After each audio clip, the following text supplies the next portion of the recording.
Hello guys! For today's video ay magluluto ako ng barbecue ribs. Tara, samahan nyo ako guys at ipapakita ko sa inyo ang version ko ng pagluluto kung paano ako magluto nito. And eto, nabili ko. So, okay na rin siya sa price niya. Not bad na. And eto guys, nagpapakulo na ako ng tubig. Nilagyan ko na rin siya ng pepper and salt. Kaya meron siyang nakalutang-lutang. And eto, nahiwa-hiwa ko na siya. Medyo malaki-laki pa siya. Pero okay na rin to kasi hindi na kaya ng aking kutsilyo. Kaya enough na yan. Okay na rin yan.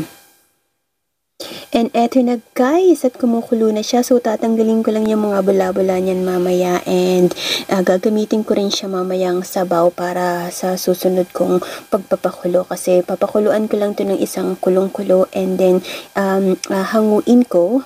And then, eto, kagaya nito, okay na to guys. And ayan, so hanguin ko na siya at ililipat ko na siya. Patitigisin ko. At eto na yung aking ribs. So, iset aside ko muna and ire-ready ko naman yung sunod na paglulutuan ko. So, ito, dito ko lulutuin sa isang kawali. Maglagay muna tayo ng oil and ipapry natin dito yung ribs. And kapag medyo nag-brown-brown na siya, saka naman natin sisimulan na mag-seasoning. So, ganito guys ako magluto ng aking barbecue ribs. Nilalaga ko muna siya para medyo malambot-lambot na siya. Pero matagal ko pa rin siyang lulutuin. Alam mo yung medyo natatanggal na talaga siya sa buto niya. Yun, masarap talaga yun guys. And eto, lagyan natin isang kutsarang asukal. Ayan. So, halu-haluin lang natin para mabalance. Lahat sila ay magkaroon at maluto yung asukal. And nilalagyan ko ng asukal para mabalance din yung lasa. Kasi pag medyo maalat, at least medyo may matamis-tamis ng konti. And eto na siya. So, lagyan naman natin ng oyster sauce. Ayan. Kunti na yung oyster sauce ko. So, hindi ko muna binuksan yung bago ko.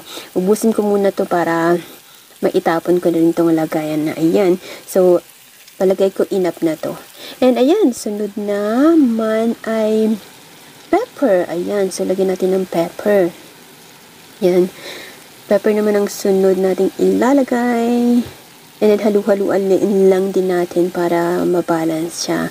And, ayan. Eto guys, yung sabaw na pinakuluan ko kanina. Ayan, siya yung isasabaw ko dito. Ang pakukuluan ko siya ng matagal. Halos mga, siguro kulang-kulang 1 oras din. Para pag nawala na yung sabaw, tagmantika na siya, dun ko naman siya